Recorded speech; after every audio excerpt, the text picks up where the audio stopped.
My name is Will England, and I'd like to introduce to you today my partner, Nancy Mager. Is that correct? Mager, my mistake. Nancy is a lifetime resident of the Kansas City area. She's been in sales for about the past 7 years. She really enjoys being in sales because she's an extrovert, and it fits her personality quite well. She started out in sales in used car sales, or was it new car sales? Used car sales, which is how I've found a lot of people get started in sales. Used car salespeople, jokes aside, she excelled in that and moved into long distance sales. Spent some time in San Antonio working with a regional long distance company, and then moved back up to the Overland Park, Kansas City area, where she now lives in Olathe, and works for Sprint. She started out with Sprint in inside sales, and after about 2 years of inside sales, she's moved into outside sales, actually dealing with external customers.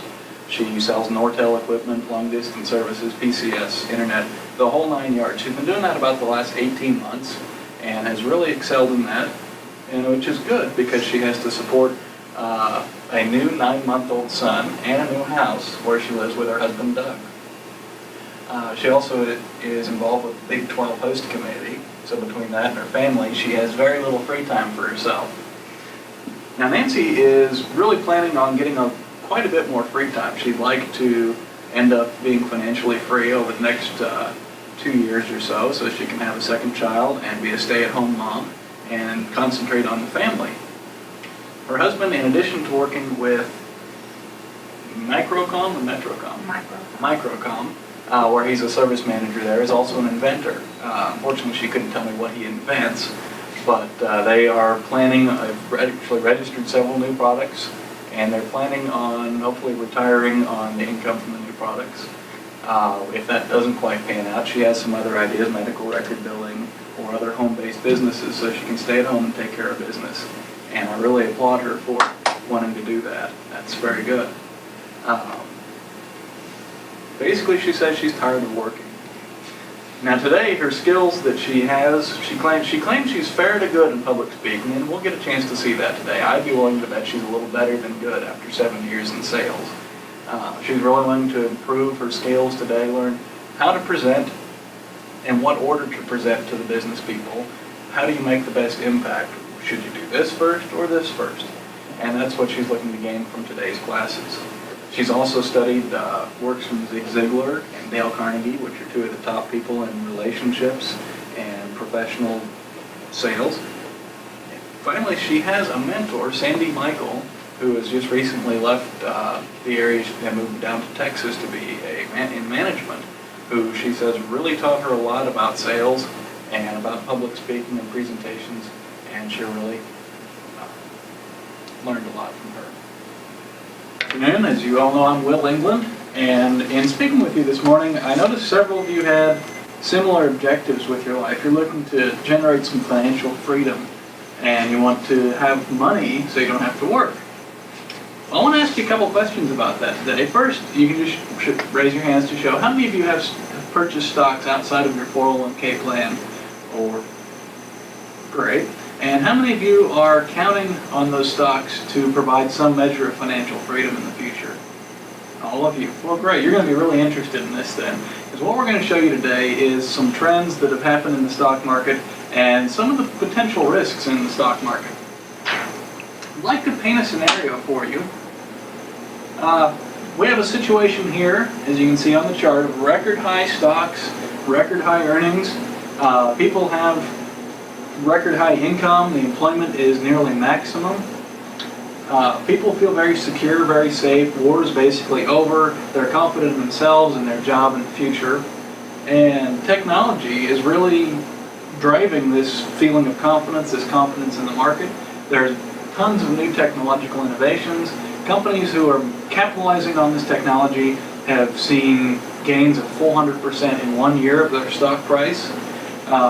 Lots of people are going out and buying this new technology that's available, or taking advantage of newly available credit to leverage their income to buy this new technology. Also, with the rise in the stock market, people are betting on the new technology and on the stock market to help improve their financial situation and create a position to where they don't need to work, to where they've got money based on returns from the stock market. This all sounds very familiar, this picture I've painted, and I imagine there's a reason for it. It's similar to what we're going through right now, except this is 1920s America. Back in about 1920, this started and continued on until 1929. After World War I, Ford had basically revolutionized the assembly process and enabled everyone to have a car for a reasonable price. RCA Victor came out with radios and phonographs for everyone. We can contrast that with today's marketplace, to where we have through the go-go 80s, a rise, a little correction, the 90s technology, the internet takes off, new computer stocks, Intel, Microsoft, eBay, Amazon, are all going through the roof. Some of these companies like Amazon are losing hundreds of millions of dollars a year, and yet their share is still extremely highly valued. But what happened back in the 1920s?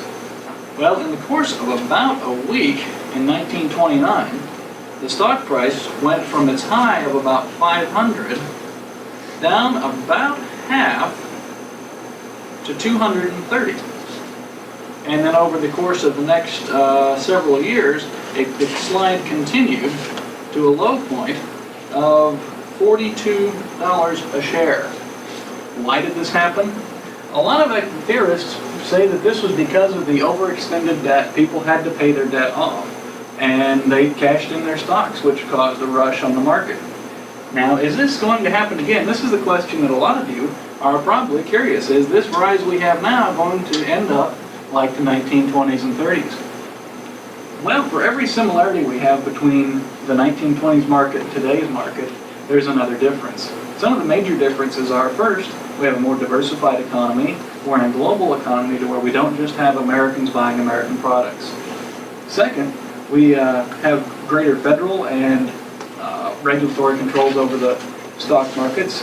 The stock markets themselves have limits put in place to stop great slides like this right here. Now, is this impossible? No, it's not impossible, but you should be cautious.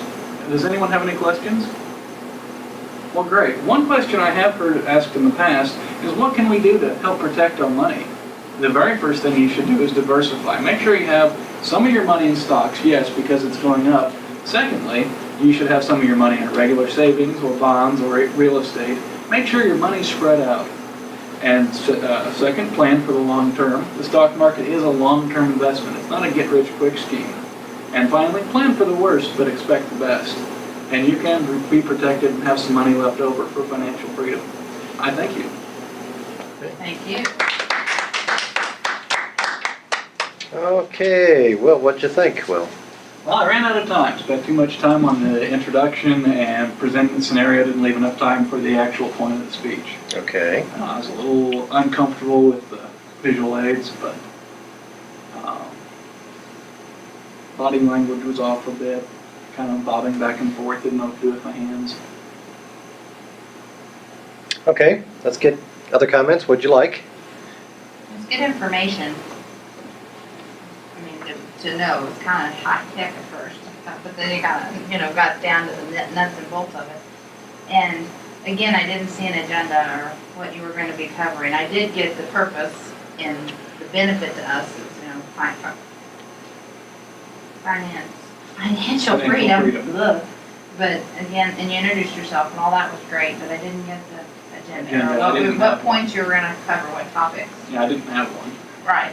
So, okay. But the good question with the follow-up thing at the end when none of us, or I didn't think to do that, and neither did you, because you had said if no one asks a question, ask one yourself. Right. And that was good. And eye contact was consistent. Visual I thought was great. The overlay, that was good. So that's all. Yeah, you did great. Anybody else can add something to that? I was first confused because when he showed the graph, I saw no guidelines, no numbers to it. Right. And I thought, where is he going with this, you know? Right. And then when you laid the current year on top of it, then I can kind of understand where you were at. I didn't want to give it away with dates and numbers so that you think, oh, this is today. No, this was 70 years ago. Yeah, I thought it worked. That worked very well because I'm thinking the same thing. Yeah, it did work. He doesn't have anything labeled on there. Now, that's not good. Yeah. but then it I works. thought- It was the same thing. And then I thought maybe he was just being generic, because this is just a generic little speech we're giving, so maybe he Yeah. was just doing a fake little diagram or something. But then I guess as I sit here and I thought about it, you introduced yourself, but I thought, how, is he an investor? What's his background? Do you do a lot of reading? So then I questioned. Do you The just- credibility. Yeah, I have no credibility. I bought a paper at lunch today that had this article in it. And I typed it. Okay. That's fine. If you don't have the credibility, make it up. Make up credibility. Very So you good. have it. Yeah, what's moving out that one? Okay, let me add a few things. Yeah, good questions. I like the way you handled the questions at the beginning, and you did stress the benefits. The only thing I missed was an agenda too. You mentioned you didn't know what to do with your hands, and you did that a lot. Parade rest, and that ties your hands up. You did that a lot at the beginning.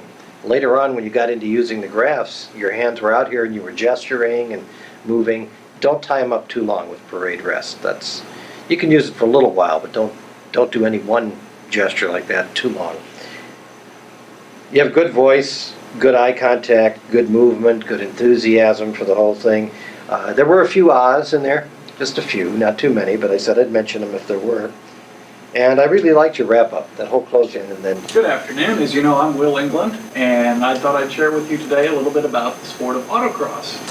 The two major areas I'd like to cover are what autocross is, and more importantly, what autocross is not. First of all, begin, autocross is timed competition.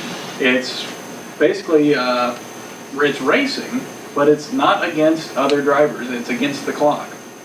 You run with your daily driver car, or you can have a special car. I personally run my 1991 Honda. I've been autocrossing about 6 years. Some of the cars I've ran include the Honda. I had a Neon before that, a Volvo station wagon, a little 78 Volvo coupe I ran a couple times. You'll see all kinds of different cars out there, from pickup trucks to Chevy Malibus to Corvettes to specially prepared open wheel cars. It's all sanctioned by the Sports Car Club of America, SCCA. And they sanction not only autocross, but also pro solo, various different hill climbs, all sorts of amateur and semi-professional racing events. The facet I concentrate on is Solo 2, and the biggest reason I like Solo 2 is that it's divided into classes. Each different type of car fits into a different class. For example, all the Corvettes and the Camaros and the high-power V8 cars are in one class, while all my little Hondas and Toyotas and Nissans are down in another class. So I don't have to compete against the big dogs, and they don't have to worry about me messing up the average time. There's also different classes. You start out in stock class, which is just a bone stock car with no modifications, regular tires, just like you drive on the street. Any one of your cars would qualify. It has to pass a basic safety inspection, but beyond that, there's no special requirements. Beyond stock, you have prepared, and the prepared cars have perhaps a little upgraded suspension or a few modifications to the engine, maybe a racing seat put in, and most people have retired their cars from daily use by that point and put them to strictly racing. Once you get beyond prepared, you have modified. And modified is intense, to say the least. These are people who put 600 horsepower engines in their Corvette, or have gone out and bought special open wheel race cars just for racing.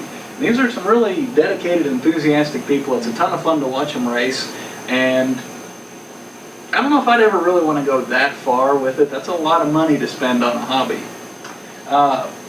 In addition to being misspelled, the autocross is on parking lots marked out with cones. Now, this is a typical course layout. The start and finish lines are usually close together, and for example, up here in Kansas City, they often will get the Woodlands parking lot up there, the puppy tracks. And they just clear it out, they reserve it for a Saturday or Sunday. They mark out the course with just regular old traffic cones, and it's a very twisty course. Oftentimes there'll be a slalom where you can bob and weave through the cones, and on around to the finish. Your time is then compared against other people's times in your class. The fastest time of the class gets a trophy, and also the fastest time of the day. Now, autocross is not wheel-to-wheel racing. There's only one car on the track at a time. There's no chance of a car-to-car collision. It's not expensive. Like I said, you can run with just your daily driver, and it's not dangerous. In the 5 or 6 years I've been racing, the very worst thing I've done was I spun my Neon. That was just because I was pushing it too hard, and that was actually kind of fun. Where else do you get a chance to spin your car and not even get a ticket for it? An example, a really neat example of autocross is right here if you'll take a look at the screen. This is one of the modified cars. It's the little open wheel racer. And this is at real speed. This video is not sped up. It's very intense. Oh, Lord. They've actually done a comparison between autocross and the Formula One racers like Earnhardt and Bernetti and all those foreign folks who get out there and race. And in autocross, you actually turn corners more rapidly and more corners per minute than you would in Formula One. It's really intense, and it's just a lot of fun. Does anyone have any questions? Great. Well, one question that often comes up when I'm talking about autocross is, how do you get started? Where can I get some more information? And to get started, probably the best place is to go to the website for the Sports Car Club of America, SCCA.org. There you can search under Solo 2 for the Kansas City region events. They run 14 events a year, and there's also locally the Wichita region and the Salina region, so you can go all within the state and run as many as probably 20 events over a year. I'd like to thank you all for your time, and I'd like to encourage you to take a look at Solo 2.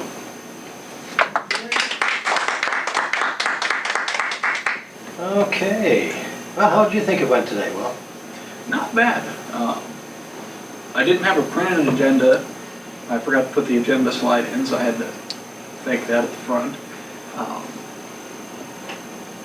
I tried to, avoid the constant hand positions. I did fairly well there.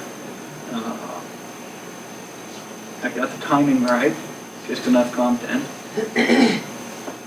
What do you think? What were the bad points? I was paying too much attention to getting this thing. Oh, no, we want the good points first. That's good comments from the rest of you. What'd you like? I thought your energy level rocked.